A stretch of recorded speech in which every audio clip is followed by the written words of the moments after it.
A friend of mine once said to me, "Do you realize you get to spend an incredible amount of time with people who are the best at what they do?" It hadn't occurred to me really that way, but one of the things I had realized along the way was that I was getting an incredible education from each of the people that happened to be sitting for me.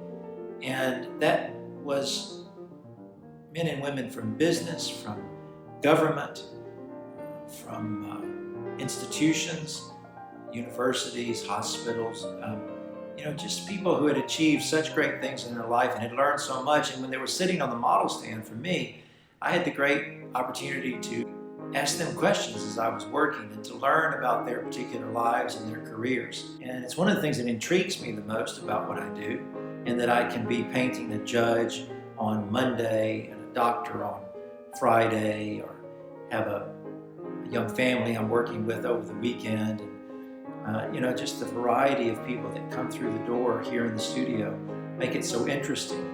I do have the great fortune of spending a lot of time with people that most people don't get to spend a lot of time with.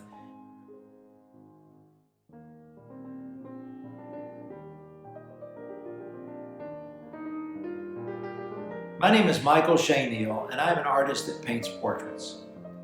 I've been painting portraits for more than 30 years, beginning when I was in college at age 21 and continuing today.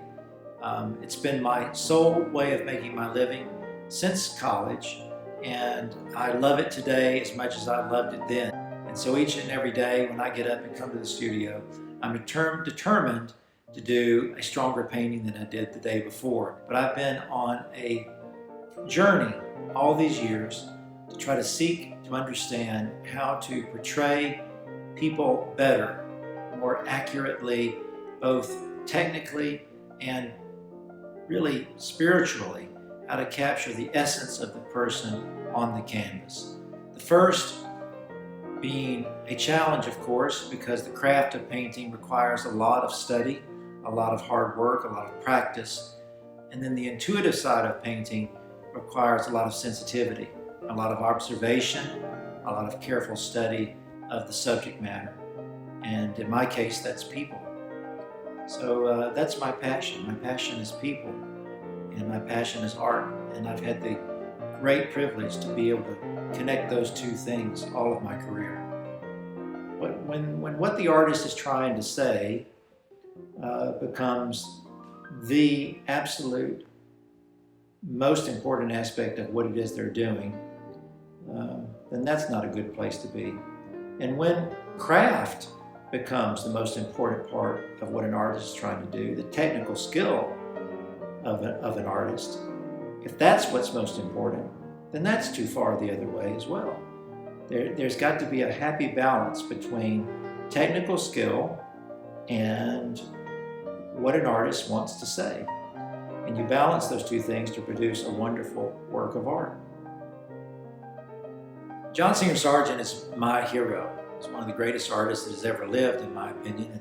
Sargent had told a student once who asked him, "What can I do, Mr. Sargent," paraphrasing, "but what can I do, Mr. Sargent, to be a better portrait painter?"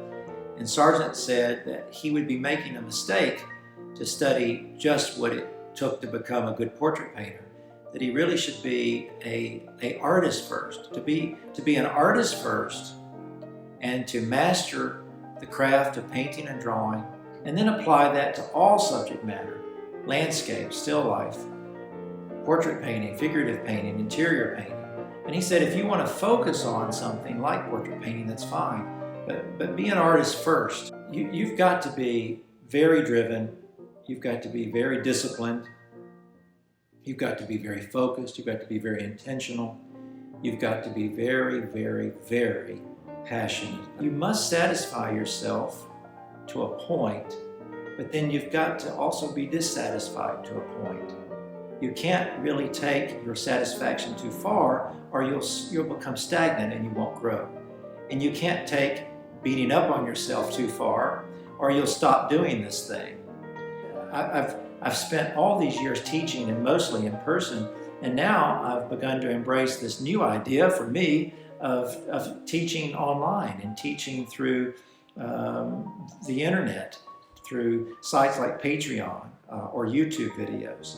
I've always felt like that through teaching, I was, in a way, teaching myself and growing and becoming a better artist.